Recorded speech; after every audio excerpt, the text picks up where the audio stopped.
मीठे रिश्तों की कड़वी बातें। बहू कहाँ मर गई? अंदर से आवाज़ आई। जिंदा हूँ माँ जी। तो फिर मेरी चाय अभी तक क्यों नहीं आई? कब से पूजा करके बैठी हूँ। ला रही हूँ माँ जी। बहू चाय के साथ भजिया भी ले आई। सास ने कहा, तेल का खिलाकर क्या मारेगी मुझे? बहू ने कहा, ठीक है माँ जी, ले जाती हूँ वापस। सास ने कहा, रहने दे, अब बना दिया है तो खा लेती हूँ। सास ने भजिया उठाई और कहा, कितनी गंदी भजिया बनाई है तुमने। बहू बोली, माँ जी मुझे कपड़े धोने हैं, मैं जाती हूँ। बहू दरवाजे के पास छिपकर खड़ी हो गई। सास भजिया पर टूट पड़ी और पूरी भजिया खत्म कर दी। बहू मुस्कुराई और काम पर लग गई। दोपहर के खाने का वक्त हुआ।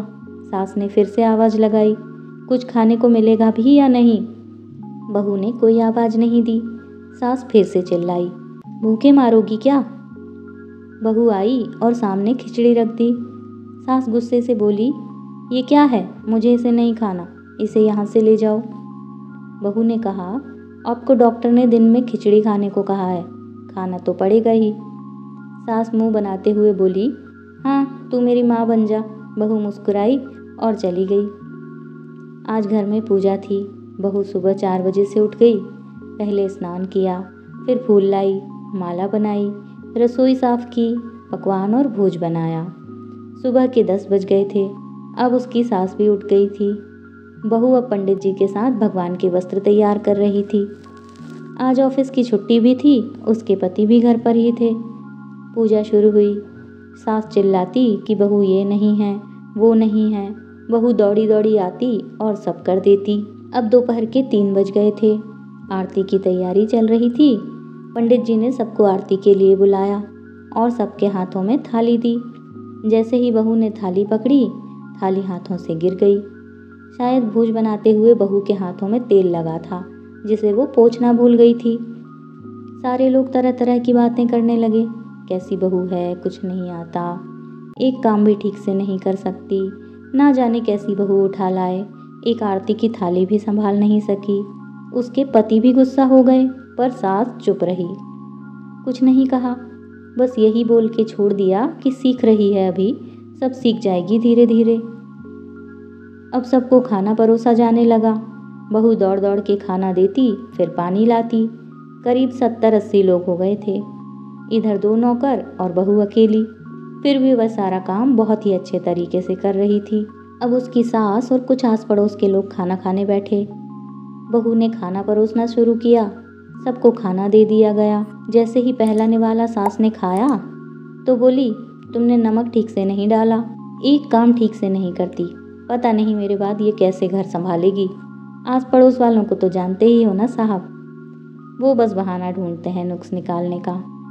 फिर वो सब शुरू हो गए, ऐसा खाना है, ऐसी बहू है, ये वो वगैरह वगैरह। दिन का खाना हो चुका था। अब बहू बर्तन साफ करने नौकरों के साथ लग गई। रात में जगराते का कार्यक्रम रखा गया था। बहू भी एक दो गीत गाने के लिए स्टेज पर चढ़ी।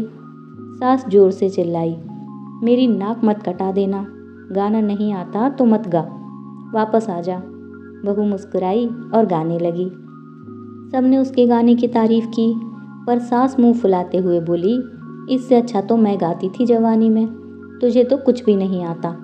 बहू मुस्कुराई और चली गई। अब रात का खाना खिलाया जा रहा था। उसके पति के ऑफिस के दोस्त साइड में ही ड्रिंक करने लगे। उसका पति चिल्लाता, थोड़ी बर्फ ले आओ, तो सास चिल्लाती, यहाँ दाल नहीं है।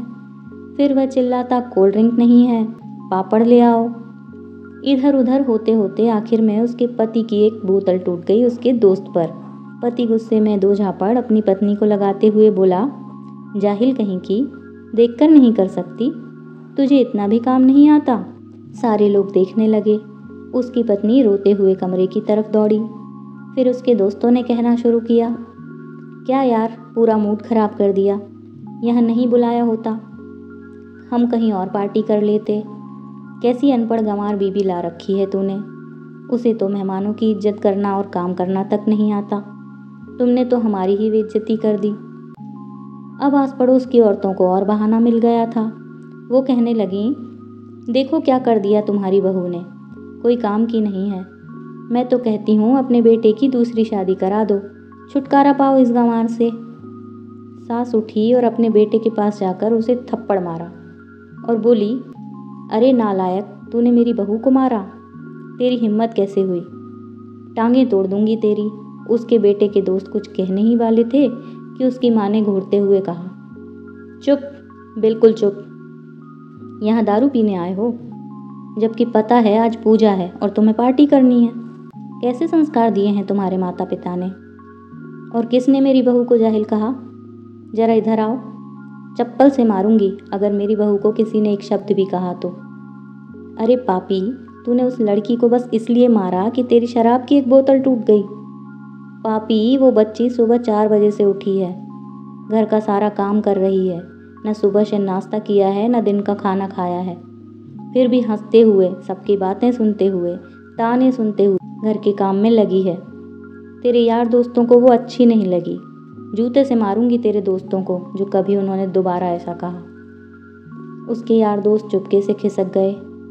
अब सास बहू के कमरे में गई और बहू का हाथ पकड़कर बाहर ले आई। सबके सामने कहने लगी, किसने कहा था अपनी बहू को घर से निकाल के दूसरी बहू ले आना? जरा सामने आओ। कोई सामने नहीं आया। फिर सास ने कहा, तुम जानते भी क्या हो इस लड़की के बारे में? ये मेरी माँ भी है और बेटी भी। माँ इसलिए कि मुझे गलत काम करने पर डांटती है और बेटी इसलिए कि मेरे दिल की भावनाओं को समझ जाती है।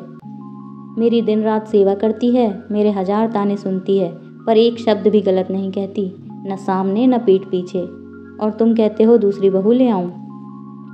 याद है ना छुटकी की दादी, अपनी बहू की करतूत? सास ने गुस्से से पड़ोस की महिला को देखते हुए कहा, अभी पिछले हफ्ते ही तुम्हें मियाँ बीवी भूखे छोड़ घूमने चले गए थे। मेरी इसी बहू ने 7 दिनों तक तुम्हारे घर पर खाना पानी सब दिया, यहाँ तक कि तुम्हारे पैर दबाने तक जाती थी, और तुम इसे जाहिल बोलती हो? जाहिल तो तुम सब हो जो कोयले और हीरे में फ़र्क नहीं जानते। अगर आइंदा मेरी बहू के बारे में किसी ने एक लफ्ज़ भी बोला तो मुझसे बुरा कोई नहीं होगा, क्योंकि ये मेरी बहू नहीं है, मेरी बेटी है। बहू सिसकियाँ लेते हुए फिर कमरे में चली गई। सास ने एक प्लेट उठाई और भोजन परोसा और बहू के कमरे में खुद लेकर गई। सास को भोजन लाते देखा तो बहू ने कहा, अरे माँ जी, आप क्या कर रही हो? मैं खुद ले लेती हूँ। सास ने प्यार से ताना मारते हुए कहा, डर मत, इसमें जहर नहीं है, मार नहीं डालूंगी तुझे। तुझे नई सास चाहिए होगी, पर मुझे अभी भी तू ही मेरे घर की बहू चाहिए। बहू ने अपनी सास को रोते हुए गले से लगा लिया। सास भी रो दी पहली बार और कहा, चल खाना खा ले। फिर उसके आंसू पोंछते हुए बोली, अरे तू मेरी बहू नहीं, मेरी बेटी है। कुछ रिश्ते बहुत मीठे होते हैं, बस उनकी बातें कड़वी होती हैं। बहू को प्यार देकर भी देखिए, वो आपके परिवार के लिए अपने घर का आंगन छोड़ कर आती है। दोस्तों, कहानी पसंद आई तो इसे लाइक ज़रूर करें, अपने दोस्तों के साथ भी शेयर करें। चैनल को सब्सक्राइब करना बिल्कुल ना भूलें, ये एकदम फ्री है। मिलते हैं कल इसी टाइम इसी चैनल पर फिर से एक नई कहानी के साथ।